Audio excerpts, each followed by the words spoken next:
Hello बच्चों, खेरामा GTC classes में आपका स्वागत है।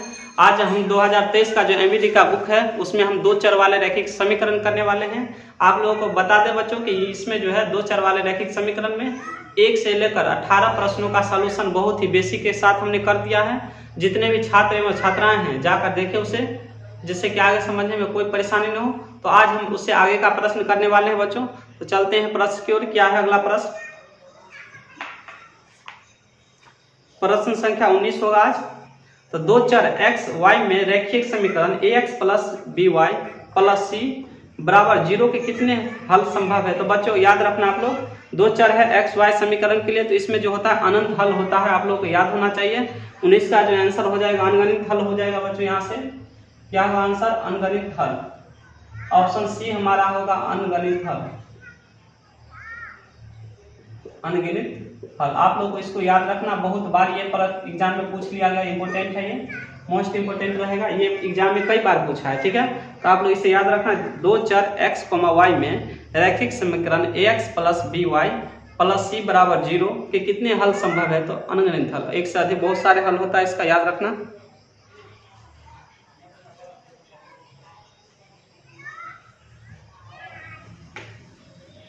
बीसवां प्रश्न देखते हैं। 20 में क्या दिया हुआ है?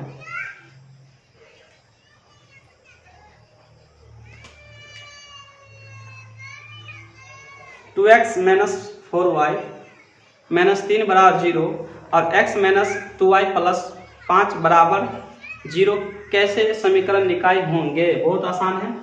क्या दिया हुआ है? 2x माइनस 4y माइनस 3 बराबर 0, x माइनस 2y प्लस 5 बराबर 0। इस प्रकार है। हमको पता करना है ये कौन सी निकाय हो सकता है, यानी कौन सा शर्त पर ये फॉलो करता है, किस शर्त को ये दिखाता है, ठीक है। x के आगे 2 है, नीचे 1 है, ठीक है। माइनस 4 माइनस 2 बराबर माइनस 3 5, ठीक है। यहाँ से माइनस माइनस कट गया 2, तो 2 बराबर नॉट माइनस 3/5। तो बच्चों ये शर्त हमको दिखा रहा है, यहाँ पर ये है, यानी कि इस शर्त को क्या बोला जाता है? a1/a2 बराबर b1/b2 बराबर नॉट c1/c2। ये है। तो ये शर्त हो गया बच्चों समांतर रेखा होने का शर्त है। अपरिमित रूप से अनेक हल इसको बोल सकते हैं, या कोई हल नहीं होने का शर्त हो गया। और ये क्या होगा बच्चों? ये हो जाएगा विरोधी। विरोधी किस लिए? इसमें कोई हल नहीं होता, इसलिए लिख लो इसका, बोलेंगे कोई हल नहीं, कोई हल नहीं, यानी कि विरोधी। आप लोग एग्जाम में कुछ भी पूछ सकता है। विरोधी क्यों है? क्योंकि इसको कोई हल प्राप्त नहीं हो रहा है, इसलिए इसे हम लोग विरोधी बोलते हैं। तो ऑप्शन देखते हैं क्या है दिया हुआ। तो ऑप्शन बी में हमारा आंसर करेक्ट है बच्चों, विरोधी। ऑप्शन बी हमारा करेक्ट हो जाएगा। बहुत आसान प्रश्न रहता है ऐसा, और इस पर ऐसा प्रश्न ज्यादातर एग्जाम में आप लोगों को पूछेगा बच्चों, ठीक है। इसमें विरोधी दिया हुआ था तो विरोधी हम मारेंगे। अब हम बता दें पार्ट 1 में बच्चों इसका पूरा हम डिटेल लिख दिए हैं। आप लोगों को याद रहेगा तो टोटल प्रश्न उसी 3 गो शर्त लिखा है, तीनों शर्त पर ही आधारित पूरा प्रश्न रहता है इसमें, ठीक है। तो जल्दी से आप लोग नोट कर लो। आप बता दें बच्चों, यहाँ से आप लोगों को अच्छा लगे वीडियो तो लाइक और सब्सक्राइब करना, और ज्यादा से ज्यादा ऐसे शेयर करना।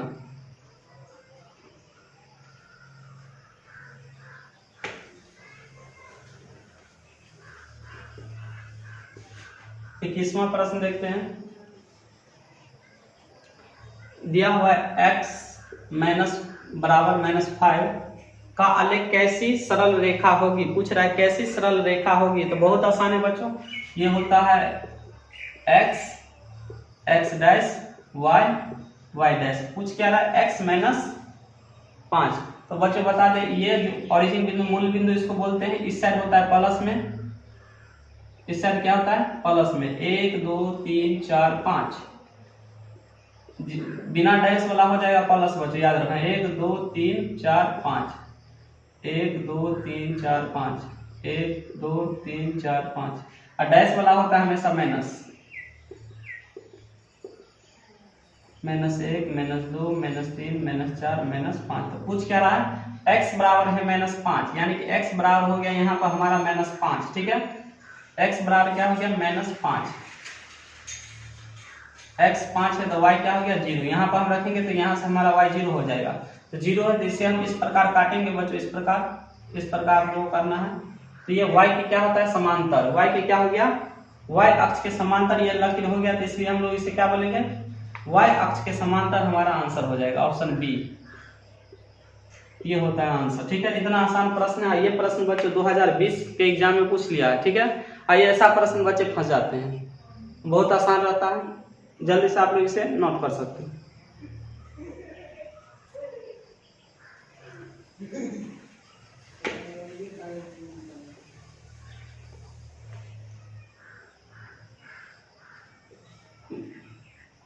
बाईसवां प्रश्न देखते हैं आप।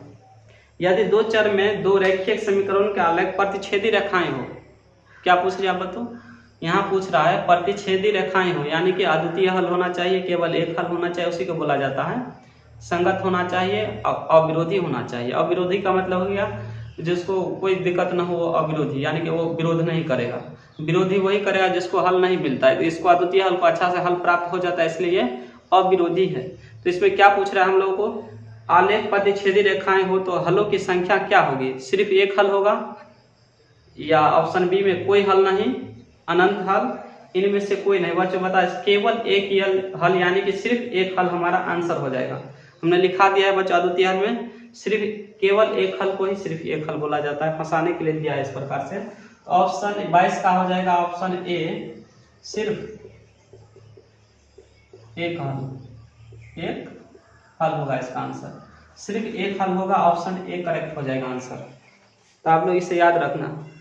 दो चर वाले रैखिक समीकरण का जो पार्ट 1 है बच्चों, वहीं पर हमने बेसिक लिखा दिया है। पार्ट आप लोग 1 देख लीजिएगा, तो इधर पीछे वाले प्रश्न में कोई भी दिक्कत नहीं होगा, आगे एक भी प्रश्न में दिक्कत नहीं होगा आप लोगों को।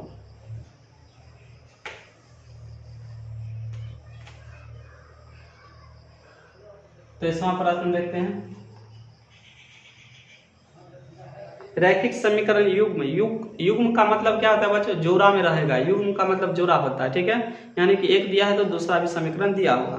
2x + 3y = 5 एवं 4x + 6y = 15 के कितने हल होंगे, पूछ रहा है कितने हल होते हैं। तो इसको देख लेते हैं इस प्रकार, 3x सॉरी बच्चों यहाँ पर 2 है, 3y = 5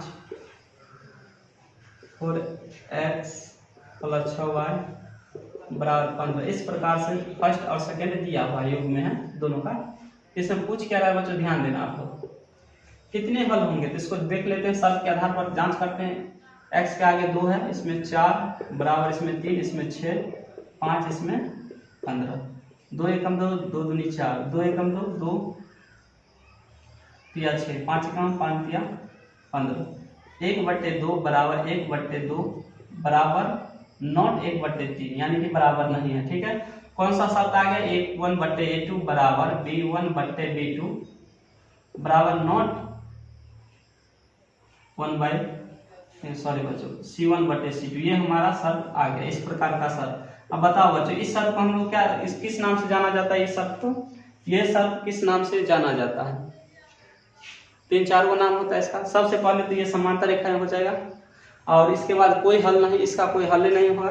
तो ऑप्शन में दिया होगा कोई हल नहीं, तो ऑप्शन में दे रखा है कोई हल नहीं। ठीक है, कोई हल नहीं होता है तो ये विरोधी होगा, क्या होगा ये विरोधी। ठीक है, तो हमारा आंसर हो जाएगा कोई हल नहीं, जो कि ऑप्शन में दे रखा है कोई हल नहीं,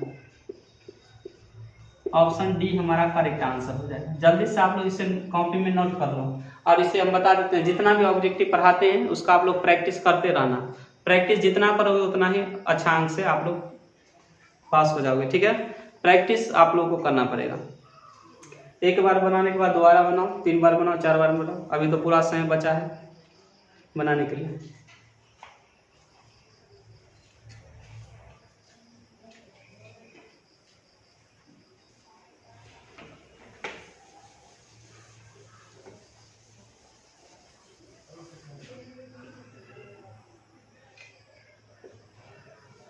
चौबीसवां प्रश्न देखते हैं अब। 2 एक घातीय समीकरणों के लेखाचित्र यदि प्रतिच्छेदी हो तो हलों की संख्या कितनी होगी, पूछ क्या रहा है बच्चों। 2 एक घातीय, 2 समीकरण है और एक घातीय है बच्चों, समझ जाना। एक घातीय का मतलब क्या होता है, जिसका घात 1 हो। ठीक है, एक घातीय समीकरण के लेखा चित्र यदि प्रतिच्छेदी हो तो हलों की संख्या कितनी होगी? केवल एक हल होता है बच्चों। अभी जस्ट प्रतिच्छेदी रेखा हो तो केवल एक हल क्या होता है? एक दे रखा है इसमें, केवल एक हल फंसाने के लिए इस प्रकार आप लोगों को पूछ लेगा। तो 24 का आंसर हो जाएगा ऑप्शन बी आंसर हो जाएगा हमारा। ठीक है,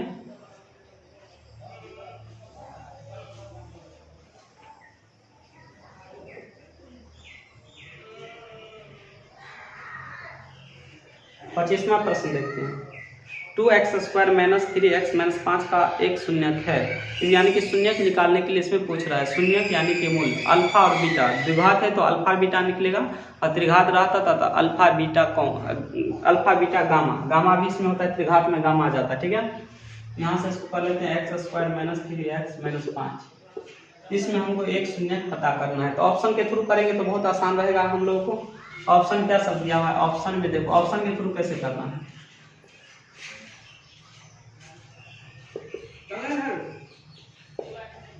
डी में दे रखा है कोई नहीं,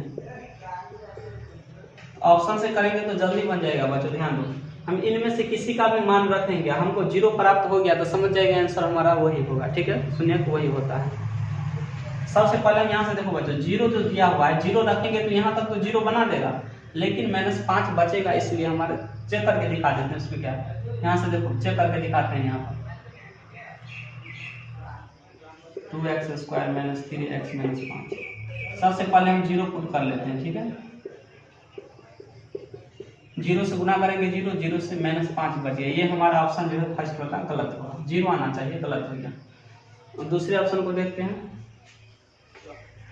दूसरा में -1, तो 2 गुने -1 का स्क्वायर -3 गुने -1 - 5। 1 का स्क्वायर 1 होगा, प्लस में 2, यहाँ पे माइनस हो गया +3 है, माइनस यहाँ हो गया 5, 3 और 2 5 हो गया, 5 में से 5 घटाएंगे कितना? 0। कितना आ गया? 0। तो हमारा 0 यहाँ पे प्राप्त हो, यानी कि हमारा आंसर क्या होगा? करेक्ट होगा -1। ठीक है, हमारा आंसर क्या गया? इसका शून्यक हो गया -1। ठीक है, इस प्रकार ऑप्शन से आप लोग आसानी से कर सकते हैं। एग्जाम में पूछेगा तब, नहीं तो 2 अंक में पूछे तो आप लोग इसे बनाकर भी दिखा सकते हैं। देखो कैसे बनाना है, इसको बना लें। सबसे पहले शून्यक पूछे आप लोग को तो क्या करना है, देखो यहाँ से 2x² - 3x - 5 बराबर 0 ले लेना है। शून्यक जब पूछे तब गुणनखंड विधि लगा लेना है। 5 दूनी 10, हमको इन दोनों को गुना करना है। आप लोगों को क्या करना है? गुणनखंड में क्या होता है, जो आगे वाला रहता है x² का अचर वाले पद को हम गुना कर लेते हैं। ठीक है, तो गुना करेंगे 5 दूना 10, तो 10 पुराने के लिए हम क्या करेंगे? 5 दूना 3x² प्लस -5x को हम गुना करेंगे 2 से, और 5 में से 2 घटा लेंगे तो क्या प्राप्त होगा हमको? 3x - 5। इस प्रकार से हमको प्राप्त हो गया। क्या हो गया? 2x² है, 5x में से 2x घटाएंगे तो बीच वाला आ गया। देखो बात बराबर है, अभी कुछ नहीं, इसको इसमें से हम घटाएंगे तो यही प्राप्त होगा। इस प्रकार आप लोगों को दिखा देना है, क्योंकि इसके बाद हम कॉमन लेना है हम लोग। इन दोनों में क्या कॉमन आ रहा है? इन दोनों में x दोनों में है, 2x बचा, और यहाँ से आ गया -5, यहाँ से ले लेंगे कॉमन, +1 ले लें, 2x - 5 बराबर 0। ठीक है, इन दोनों में आ रहा है बच्चा 2x - 5 इंटू, इन दोनों में ये दोनों सेम होना चाहिए, आप लोग ध्यान देना। आगे हो गया x + 1। तो हम लोग बता दें बच्चों, यहाँ से हम बता देते हैं कि द्विघात है तो शून्यकों की संख्या 2 आएगा, तो इसमें से एक शून्यक दिया हुआ था -1। तो यहाँ से देखो बच्चों, x अब दोनों के बराबर में 0 है, तो x + 1 को जब हम 0 लेंगे तो x बराबर क्या आ जाएगा? -1। ये आ गया, इसका एक शून्यक हो गया। दूसरा शून्यक पूछ लेता तो यहाँ से -5 बराबर 0, यानी कि 2x बराबर 5, यानी कि x बराबर हो गया 5/2। 5 क्या हो गया? 2। ये दूसरा शून्यक हो गया, यानी कि अल्फा हो गया, ये बीटा हो गया, यानी कि बीटा अल्फा हो गया। समझ गए? इस प्रकार से आप लोग सॉल्व करके निकाल सकते हैं शून्य। नोट करना है तो नोट कर लो इसे। जिन बच्चों को बता दें बच्चों, यहाँ से जिनको गुणनखंड नहीं आता है उसका अलग से एक वीडियो हमने बना रखा है, वहां से आप लोग जाकर सीख सकते हैं। ठीक है, 26वां प्रश्न क्या है? ये प्रश्न बच्चों दूसरी बार आ चुका है, इससे पहले भी आ गया है। 2 एक घातीय समीकरणों के लेखा चित्र यदि समांतर हो तो हलों की संख्या कितनी होगी। क्या पूछ रहा है बच्चों, दो एक घातीय समीकरण को लेखा चित्र, इसमें पूछ रहा है समांतर हो तो अलग प्रश्न है बच्चों। इसमें इससे पहले हम बताए थे वो प्रतिच्छेदी था जिसका केवल एक हल होता है, और यहाँ पर समांतर हो। अब बच्चों बता दें कोई समांतर रेखा है, ये दोनों रेखा किसी कभी भी प्रतिच्छेद नहीं करे तो यहीं कहीं पर इसका पॉइंट नहीं बनेगा, इसलिए इसका कोई हल नहीं संभव है। इसका कोई हल नहीं, क्या हो जाएगा 26 का होगा कोई हल नहीं, कोई हल नहीं। तो शून्यकों की संख्या पूछ रहा है इसमें बच्चों, शून्यकों की संख्या इसमें क्या हो जाएगा 0 हो जाएगा, यानी कि कहीं पर भी शून्यक नहीं प्राप्त होगा। तो ऑप्शन दे रखा है इसमें, ऑप्शन ए दिया हुआ है, हमारा ऑप्शन ए आंसर हो जाएगा, सही आंसर ए हो जाएगा बच्चों। ठीक है, समांतर होने का शर्त आप लोगों को याद होना चाहिए, लिखना है तो लिख लो आप। A1/A2 बराबर B1/B2 बराबर नॉट C1/C2, ये हमारा समांतर होने का शर्त है, जिसका इसको हम कोई हल नहीं भी बोल सकते हैं, लिख दिए हैं।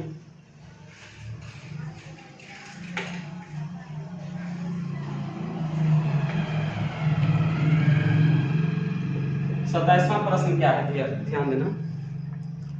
बहुपद दे रखा है 6x² - 11x + 3, बहुत आसान प्रश्न है। शून्यकों का योग पूछ रहा है इसमें, 6x² - 11x + 3 क्या पूछ रहा है, शून्यकों का योग, यानी कि मूलों का योगफल क्या होता है, alpha plus beta minus b/a, ये फार्मूला होता है, लिख दिए हम। और यहाँ से हम लोग b क्या है बच्चों, तो x का गुणांक है -11, अब फार्मूला में भी होता है माइनस, नीचे है a, x² का गुणांक होता है a, माइनस माइनस हो गया प्लस, यानी कि 11/6 हमारा आंसर होगा, जो कि किस ऑप्शन में दे रखा है, ऑप्शन में दिया हुआ है सी, ऑप्शन सी हमारा आंसर हो जाएगा। जल्दी से आप लोग इसे नोट कर लो, ये फार्मूला आप लोग के लिए इंपॉर्टेंट रहेगा। ठीक है, कोई भी इसमें प्रॉब्लम हो बच्चों तो आप लोग कमेंट करो, दोबारा बताएंगे, नहीं समझ आएगा तो आप बता दें। यहाँ से कि वीडियो अच्छा लगा हो तो लाइक और सब्सक्राइब करना और ज़्यादा से ज़्यादा शेयर करना इसे। ठीक है, इसमें 5 प्रश्न और बच गया है तो उसको भी पूरा करिए देते हैं।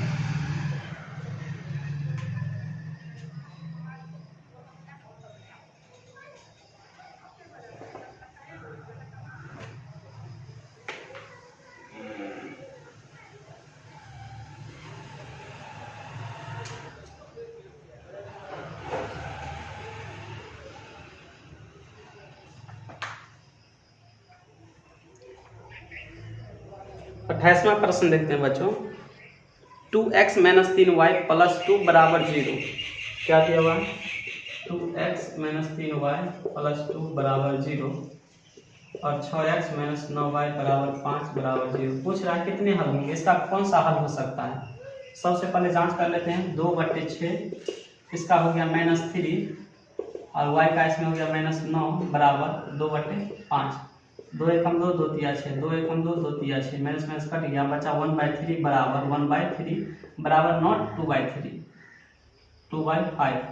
यहाँ से इस प्रकार का शब्द किससे बनता है, तो ध्यान A1/A2 बराबर B1/B2 बराबर नॉट C1/C2, ये शब्द आ गया। तो इसको हम लोग बोलते क्या है, समांतर रेखा इसमें हो जाएगा, कोई हल नहीं होगा। तो देखते हैं क्या आंसर दे रखा है इसमें, कोई हल नहीं, इसमें क्या दिया हुआ है, कोई हल नहीं, कोई हल नहीं, ऑप्शन बी हमारा आंसर हो जाएगा।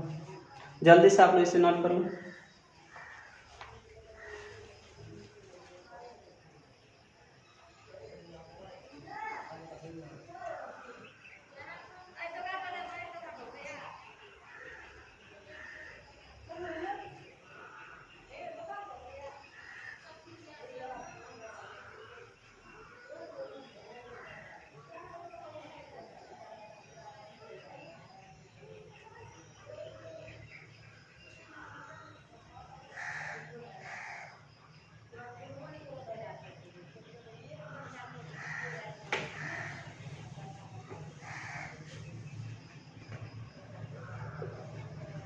उनतीसवां प्रश्न क्या दिया हुआ है यहाँ पर, यदि px बराबर qx इंटू gx और px का घात 6 और gx का घात 2 है तो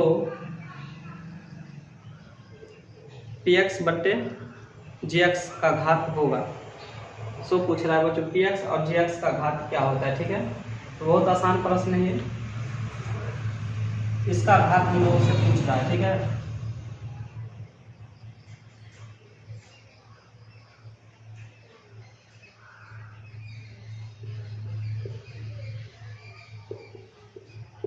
और इसका घात दे रखा है 6 और इसका घात क्या दिया हुआ है बच्चों 2।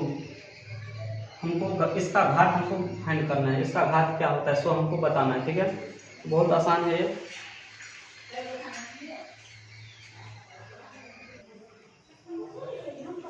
तो यहाँ से ध्यान देना, इसमें इसका घातांक पूछ रहा है बच्चों, घात पूछ रहा है क्या होगा, ठीक है जी। यहाँ पर जी है, घात पूछ रहा है तो इसका यहाँ से हम लोग करेंगे क्या, घात दे रखा है कि x पावर में 6 होगा, dx यहाँ पर 4 दिया हुआ है। इसका घात जब हम निकालेंगे बच्चों तो 6 में से सॉरी बच्चों यहाँ पर 2 है, 6 में से 2 घटा लेंगे तो कितना हो जाएगा यहाँ से,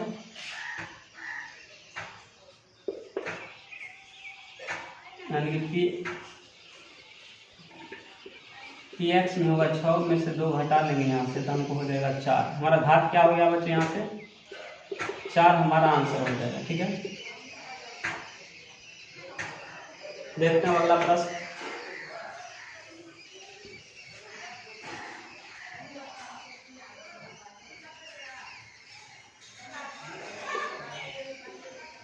तीसरा प्रश्न देखते हैं। समीकरण युग्म 2x - 5y, बहुत आसान प्रश्न, 3x - 5 2x - 5y बराबर 4 बराबर 0 है, 2x + y बराबर -8 बराबर 0 इस प्रकार दिया है। पूछ रहा है इसमें इसका शर्त में क्या हो सकता है, तो 2 के बट्टे में 2 है, -5 के बट्टे में 1 और 4 के बट्टे में -8, ठीक है। 2 का लिया 4 दूनी 8, तो यहाँ पर हो गया 1 बराबर 0 -5 -1/2। कौन सा शर्त है बच्चों, a/1/2 बराबर 0 b1/b2। इसको हम लोग बोलते हैं अद्वितीय हल संगत बोलेंगे, अद्वितीय हल संगत। इसमें क्या दिया हुआ है आंसर, अद्वितीय हल दिया हुआ है, हमारा आंसर अद्वितीय हल हो जाएगा आंसर। इस शर्त को ये फॉलो करता है, ठीक है।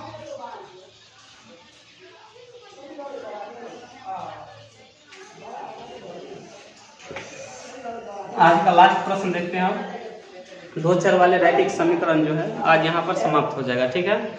आज का लास्ट है 2 चर x, y में रैखिक समीकरण ax + by + c बराबर 0 के वास्तविक संख्याओं के समुच्चय में कितने हल होंगे। तो बच्चों अभी बता दें, इससे पहले भी ये प्रश्न आ चुका है। इसका हल होगा अनगणित हल होता है, इससे एक से अधिक हल होगा, तो इसलिए ऑप्शन में नहीं दिया, ऑप्शन डी हो जाएगा आंसर। 31 का हमारा आंसर हो जाएगा डी, अनगणित हल होता है आंसर, तो इसमें ऑप्शन में नहीं दिया हुआ है। तो 2 चर वाले रैखिक समीकरण यहाँ से आज समाप्त हो गया। आगे हम लोग पढ़ने वाले हैं द्विघात समीकरण, ठीक है। अगले वीडियो में हम लोग द्विघात समीकरण पढ़ेंगे। आज के लिए यहीं तक रहने देते हैं बच्चों। बता दें आप लोगों को वीडियो अच्छा लगा हो तो लाइक और सब्सक्राइब करना और ज़्यादा से ज़्यादा इसे अपने दोस्तों में शेयर करना, ठीक है। थैंक यू बच्चों, टेक केयर।